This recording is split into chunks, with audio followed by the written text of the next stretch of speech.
Welcome to my YouTube channel. Every coin has a history where history meets hidden fortune. Here I share real videos of rare and old coins, including pieces worth millions that can truly change a collector's life. If you love coin hunting, rare finds, and valuable treasures, this channel is your guide to the world of priceless coins. The 1954 wheat penny is a Denver minted example of the Lincoln cent series that ran from 1909-1958 with the wheat stock reverse. It's made of the classic bronze alloy of 95% copper with 5% tin and zinc, measures about 19 millimeters in diameter, and weighs roughly 3.11 grams, the same basic specs shared by many mid-century cents. Denver struck a very large number of these in 1954, about 251.6 million coins, so in everyday circulated grades they are quite common to find. Value depends heavily on condition. Mainstream dealer reference pricing lists modest amounts such as around $3 for an uncirculated example, rising slowly through the grades, and then spiking for very high mint states. For example, APMEX's guide shows values from about $3 up to roughly $417 for Mississippi 67, reflecting how much rarer top gems are. PCGS's commentary on surviving specimens confirms this dynamic. Circulated coins are common. Mississippi 64s are abundant from rolls or bags. Mississippi 65 is noticeably harder and usually cherry-picked. Mississippi 66 scarce, and Mississippi 66 plus and Mississippi 67 extremely rare, with potentially under 100 examples known at Mississippi 67 level. That scarcity in top grades helps explain the high values for pristine pieces. Another valuation resource, USA Coin Book, gives example estimates showing very low values for worn coins, down around several cents to $1 or so, yet notably higher for uncirculated examples, which matches the story that condition is king for this issue. Beyond condition, collectors also watch for die varieties and minting traits. PCGS lists die varieties for the 1954 such as a rotated proof mark or multiples of the mint mark, which adds numismatic interest for specialists even if the mainstream values revolve around grade. Visually, like all wheat cents of this era, the obverse features Abraham Lincoln's portrait with the date and mint mark below, and the reverse shows two stylized wheat ears framing the denomination. The Denver mint mark appears as a small d under the date on the obverse.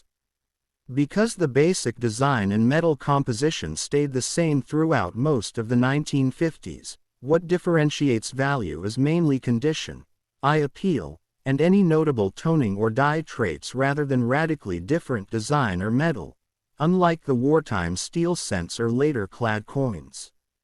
In practical terms, anyone who finds a 1954 in pocket change today has something worth at least its face value and possibly a bit more if it's in above-average condition, while collectors hunting for high-grade gems or specific die varieties may be willing to pay substantial premiums for coins in the very best state of preservation or with rare characteristics. The 1956 Lincoln wheat penny is a United States 1-cent coin struck at the Denver Mint during the final years of the famous wheat cent series, which ran from 1909 until 1958 and is one of the most widely collected coin series in American numismatics.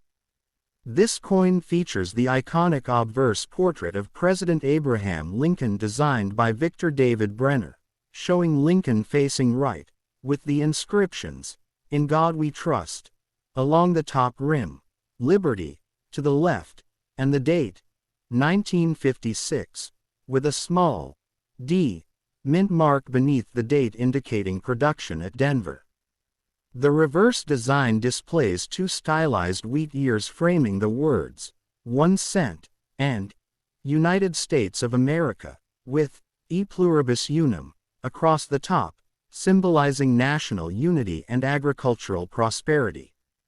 The 1956D wheat penny is composed of the traditional bronze alloy used for most pre-1982 cents, consisting of approximately 95% copper and 5% tin and zinc, giving it a warm reddish-brown color when new, which can mellow into red-brown or chocolate-brown tones over time depending on storage and circulation. The coin has a diameter of about 19.05 millimeters and a weight of 3.11 grams, making it identical in size and weight to other bronze wheat cents of the era.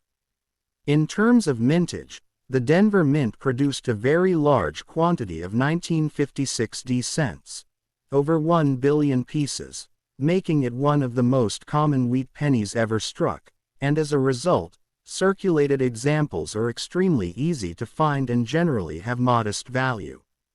Most 1956D wheat pennies found in everyday circulated condition are worth only slightly more than face value, though their intrinsic copper content often gives them a small premium above 1 cent.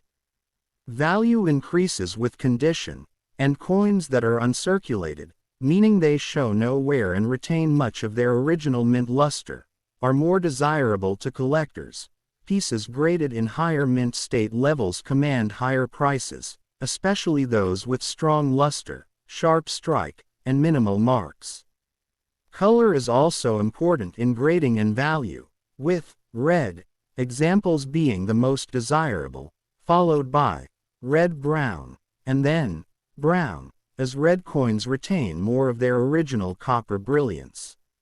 While the 1956D is common, collectors still enjoy searching for high-grade examples and minor die varieties, such as repunched mint marks, die cracks, or other small minting anomalies, though no major, famous error varieties are widely recognized for this date like some earlier wheat cents. Historically, the 1956D penny reflects post-World War II America, a time of industrial growth, population expansion, and heavy coin production to support a growing economy, which explains its enormous mintage. Today, the 1956D wheat penny remains popular among beginners and experienced collectors alike, often serving as an accessible entry point into wheat cent collecting, copper coin hoarding, or date and mint mark sets, and while it is not a rare or high-value coin in most grades, it holds lasting historical, educational, and sentimental appeal as a tangible piece of mid-20th century American history.